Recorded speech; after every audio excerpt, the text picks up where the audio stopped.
President of the Wisconsin Education Association Council, and with her is Jen Johnson, a member of the Chicago Teachers Union and a teacher at Lincoln Park High School. Let's bring them up here.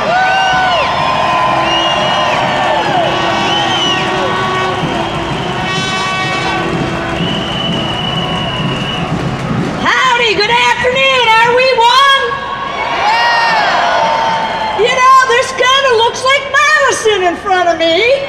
I've seen this a few times since February 11th. I am Betsy Kippers, the Wisconsin Education Association's Vice President, and a proud teacher from Racine, Wisconsin, where I have been a proud union member for 35 years. Thank you all for being here, because the attack that's happening to us back in Wisconsin, we know is happening everywhere, and we have to fight back. This is no longer a state movement or a national movement. This is an international movement on behalf of working families, and we will keep up the fight. You know, our governor declared that Wisconsin was broke when he started this, and our public sector unions, we just had to give up. We had to give some concessions because we just couldn't make it without that. Well, you know what? We gave up those financial concessions.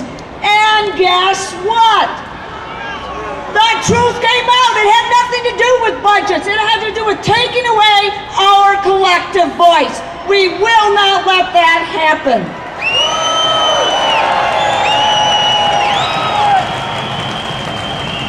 This attack is an attack on workers' rights and working families.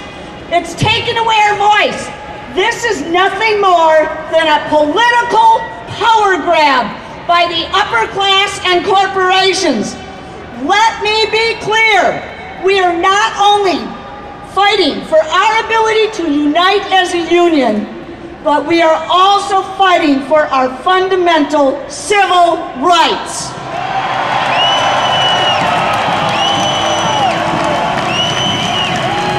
You know, after a demonstration I spoke at in Green Bay, our governor said, you know, all of this is going to go away in a month or so. The budget repair bill will help our state, and everything will go back to normal. He is wrong. It will never go back to normal until we get our rights back. Our collective voice around this nation will be heard. We will not be silenced. We will not allow legislators to dismantle the whole middle class way of life. We will fight.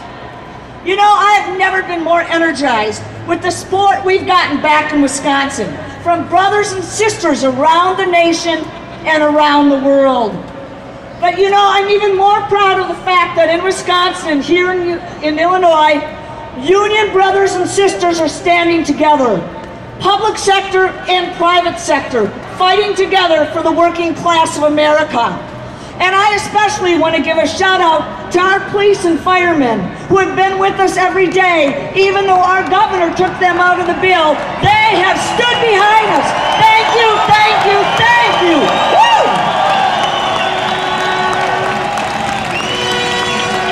Thank you to the steel workers, electricians, carpenters, and many more public sector union brothers and sisters. Thank you from all of you from other states who have given us financial support and shown up on the steps of our Capitol to show our governor that Wisconsin will be ground zero and we will win this fight. Together we will stop this attack on the everyday heroes of our nation and working families around the nation and world. You know, I know a couple of you might want to hear me say a little bit about the Supreme Court race. I might have an opinion about what's happening back there.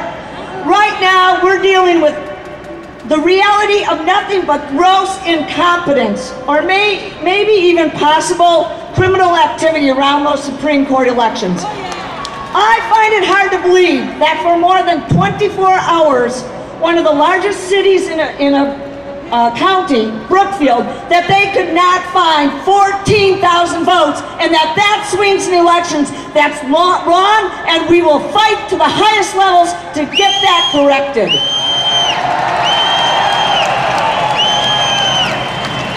We are going to ensure fairness to our families, fairness in counting votes. And you know what? I'm not so sure fairness is our governor's vocabulary any longer, but we're going to teach them what it means. We have a plan. We're going to work our plan as long as it takes. Let there be no mistake about it. This attack is about taking political power away from you and I and the middle class of America. We will not let it happen. Silence our voices violates every democratic principle this country was founded on. The right to voice protects the safety of our schools, ensures the quality of care of our citizens, and protects our communities. We have voices, we will use them, and we will protect our rights. We cannot stop now. There is too much at stake for future generations. We have to continue the fight. Together, we will continue to move forward no matter what the obstacles governments, politicians, corporations, or wrongdoers put in our way. One more time, let me be perfectly clear. We will not go away. We will not be silenced. Our voices will be heard. Solidarity, we are one!